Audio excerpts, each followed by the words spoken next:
தொழில்நுட்பத்திலும் நிர்வாகத்திலும் சிறந்த தொலைநோக்கு பார்வையோடு செயல்பட்டு சன்ஸ்மார்ட் நிறுவனத்தின் வளர்ச்சிக்கு முக்கிய பங்காற்றி வரும் திரு சாகுல் அவர்களை மேடைக்கு அழைப்பதில் பெருமகிழ்வடைகிறேன்.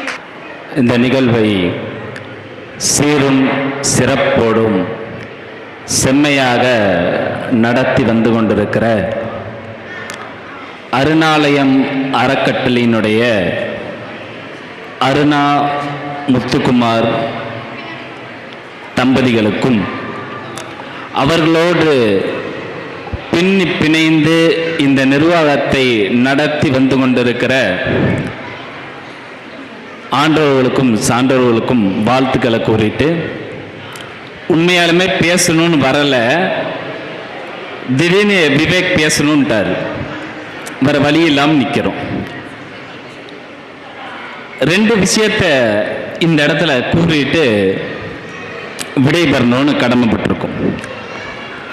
இப்போ ஏற்கனவே சொன்னது போல இந்த இடத்துல ஒரு வாக்குறுதியை கொடுத்துட்டு உள்ள போகணும்னு நினைக்கிறோம். மரியாதைக்குரிய கோவை மாவட்டத்தினுடைய பொறுப்பு அமைச்சர், அவர் பொறுப்பு அமைச்சர் அல்ல, உண்மையாலும் மக்களினுடைய பொறுப்பான அமைச்சர் என்பதை இந்த இடத்துல கூறிக்கொள்ள கடமைப்பட்டிருக்கிறேன்.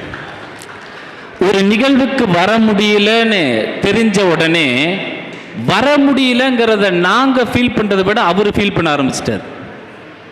கடைசியாக நீங்கள் பார்த்துருப்பீங்க அவர் அனுப்பின வீடியோ. அதை அனுப்பி ஒரு வாழ்த்து மடலை அனுப்பி ஒரு வாக்குறுதியோடு சொல்ல சொன்னார், இந்த இடத்துல கோயம்புத்தூர் வரும்போது கட்டாளி அருணாலயத்தினுடைய இடத்துக்கு நான் வந்து எங்கள் டீம் சப்போர்ட் பண்ணோங்கிற அந்த வாக்குறுதியோ இந்த இடத்துல அவர் பறைசாட்டியிருக்கார். நான் அருணா மேடத்தினுடைய நிகழ்வை எப்படி பார்க்குறேன் அப்படின்னா, ரெண்டு விஷயத்தை ஒப்பிட்டு பண்ணி பார்க்குறேன். ரெண்டே விஷயம்தான், ஒரு 5 நிமிஷத்துக்குள்ள முடிச்சிடுறேன். காகத்துக்கு கழுகுக்கு போட்டி நடக்குமாமா. என்ன போட்டி? கழுகுனுடைய தோல்ல உட்கார்ந்து காக கொத்திட்டே இருக்குமாமா. கழுகு மறுப்பு எதுவுமே பேசாதாமா. கழுகு அப்படியே போய்கிட்டே இருக்கும். ஆனா கழுகு ஒரு முடிவு எடுக்குமாமா. என்ன முடிவு அப்படின்னா, காகமே நீ எவ்வளவு வேணா என்னை கொத்திக்க, என்னை துன்புறுத்திக்க, என்னை வருத்திக்க, ஆனா உன்னை நான் திருப்பி ஒன்றும் செய்ய மாட்டேன். நான் அந்த கழுகு என்ன நினைக்குமாமா, வானத்தை தாண்டி காகம் பறக்க முடியாத இடத்துக்கு போய் பறக்குமாமா. தன்னுடைய சிறக விரிச்சு திருப்பி சொல்லுமாமா, நான் ஜெயிச்சிட்டேன், யாரையும் துன்புறுத்தாம ஜெயிச்சிட்டேன்னு சொல்லுமாமா. அது மாதிரிதான் அருணா மேடமும் முத்துக்குமார் சார். அவங்களுக்கு எவ்வளவோ கேலி விஷயங்கள் பேசியிருப்பாங்க. ஆனா எந்த ஒரு இடத்துலையும் தன்னம்பிக்கையை விட்டு கொடுத்தாம, யாரையும் விமர்சனம் பண்ணாம, நான் என் குழந்தைகளுக்காக கடைசி முறைய கட்டமைப்பு உருவாக்கிட்டு தான் போவேன்னு சொல்லி எடுத்த அடிதான் அருணாலயம் அப்படிங்கிறது. அருணாலயம் அல்ல, அருணாவால் கட்டப்படக்கூடிய ஒரு ஆலயத்தை உருவாக்கும் திறன் கொண்ட மாபெரும் வீராங்கனை. நிறைய இடத்துல இங்க பேசணும்னு சொல்லும் போது என்ன பேசணும்னு தெரியல. அப்போ ஒரு கதை மட்டும் சரவணன் சார் ஒரு மேடையில் பேசினது எனக்கு ஞாபகத்துக்கு வந்துச்சு. அதை ஒரு முயற்சி மறுபடியும் பண்ணி பார்க்குறேன். உங்களால் அந்த கதைக்குள்ள ஸ்டோரிக்குள்ள போக முடியுமான்னு பாருங்க. ஒரு 5 நிமிஷம் பேசலாமல்ல மேடம்? கீழே இறக்கி விட்டாங்கன்னா அது வம்பா போயிடும். இந்த கதையை கேட்கறதுக்கு முன்னாடி வாய்ப்பு இருந்தா சும்மா உங்க கண்ணை மூடிக்குங்க. அந்த ஸ்டோரி உங்களுக்காகன்னு நினைச்சுக்கங்க. வாய்ப்பு இருந்துச்சுன்னா எல்லாரும் கண்ணை மூடிக்கலாம். ஒரு 2 நிமிஷம்.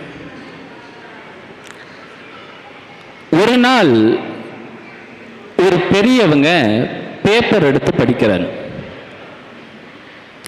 பேப்பர் படிக்கிற சமயத்தில் அந்த பேப்பரை பார்த்த முதல் பேஜில் அவருடைய ஃபோட்டோ போட்டிருக்கு. அந்த ஃபோட்டோக்கு கீழே கண்ணீர் அஞ்சலின்னு போட்டிருக்கு. இதை படிக்கிறவர் பார்க்குறாரு, பயங்கர கோபமாகுது. மொபைல் எடுக்கிறாரு, பேப்பர்காரனை திட்டுறக்கு. என்னுடைய படத்தை போட்டு எப்படி கண்ணீர் அஞ்சலி, சரி மொபைலை கை வைக்கிறாரு, மொபைல் கைக்கு வரமாட்டேங்குது.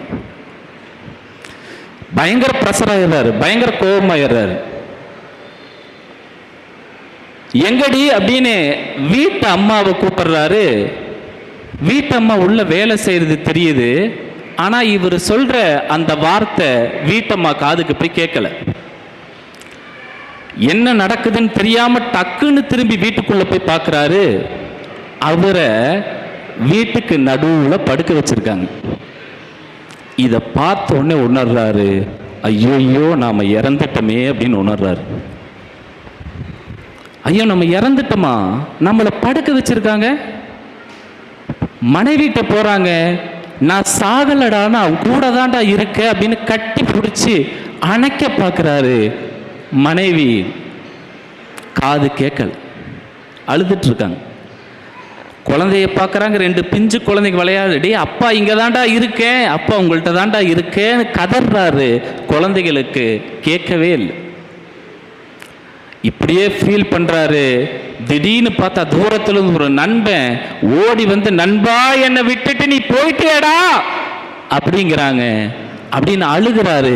இவர் சொல்றாரு, டே நான் உங்களோட 3 வருஷமா பேசலையே, நான் உன் மேல கோபமா இருந்தனே, நான் உன்னை பத்தி விமர்சனம் செஞ்சனே, நான் உன்னை இலக்கநாட்டமா பேசினனே, ஆனா இன்னைக்கு நீ வந்து அழுகிறையே எதுக்குடான்னு சொல்லி கதறாரு. அவர்கிட்ட எப்படியாச்சும் போய் பேசணும்னு பார்க்கறாரு. பேச முடியல, கதறி அழுகிறார். ஒட்டுமொத்த கதறையிலையோ அழுகை எடுத்து என்ன பண்றதுன்னு தெரியாம ஓடி போறாரு தன்னுடைய அறைக்கு. அங்க ஒரு கட்டல் போடப்பட்டிருக்கு அவருடையது. அதுல படுத்து கண்ணீரை சிந்திட்டு இருக்காரு. கண்ணீரை சிந்தி அப்படி சுயநிலைவை இழக்கிறாரு. யாரோ வந்து கூப்பிடுறாங்க, டே தம்பி எந்திரிடா, ஆபீஸ் போறதுக்கு டைம் ஆச்சுன்னு அவரை தட்டி எழுப்புறாரு. கண்ணை விழிச்சு பார்க்கறாரு. கனவு. அப்ப அவருக்குள்ள ஒரு சந்தேகம், இது கனவா அல்லது எனக்கு கொடுக்கப்பட்டிருக்கிற மறு ஜென்மமா அப்படின்னு.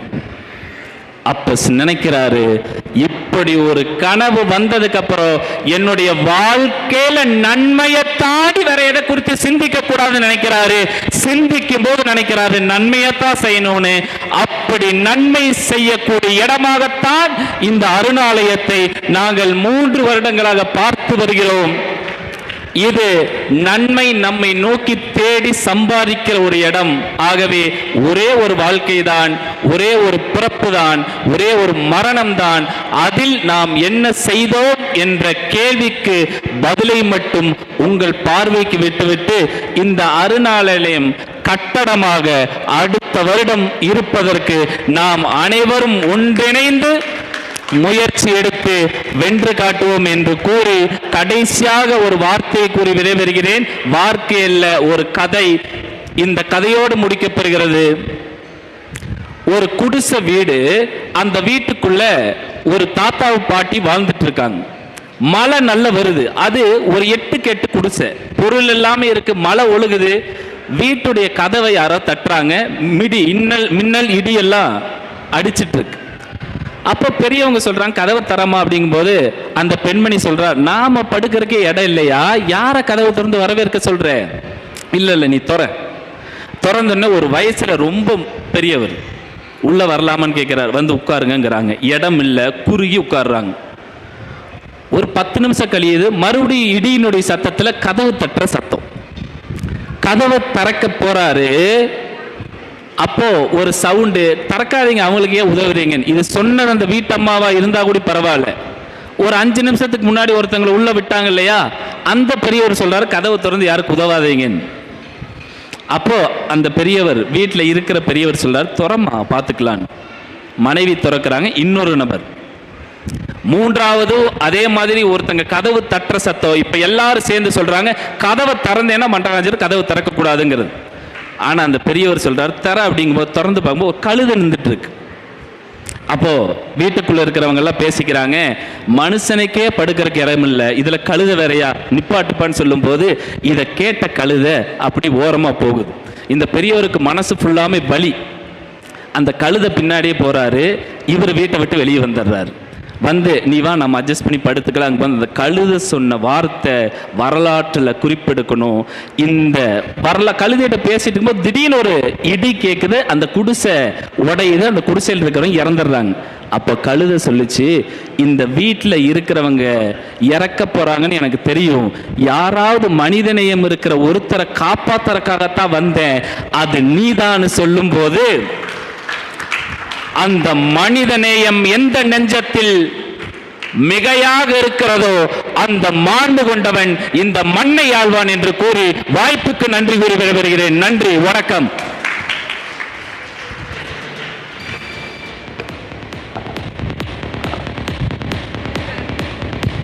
ஒரு பெரிய மோட்டிவேஷனான ஒரு ஸ்பீச்சு.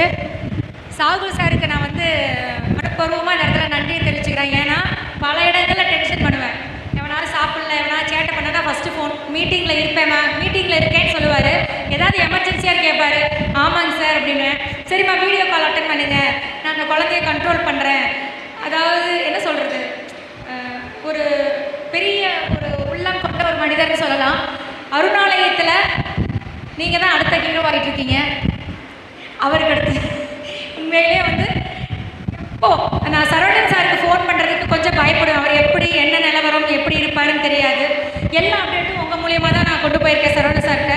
அதனால் மிகப்பெரிய மனமார்ந்த நன்றிகள் சார். தேங்க்யூ.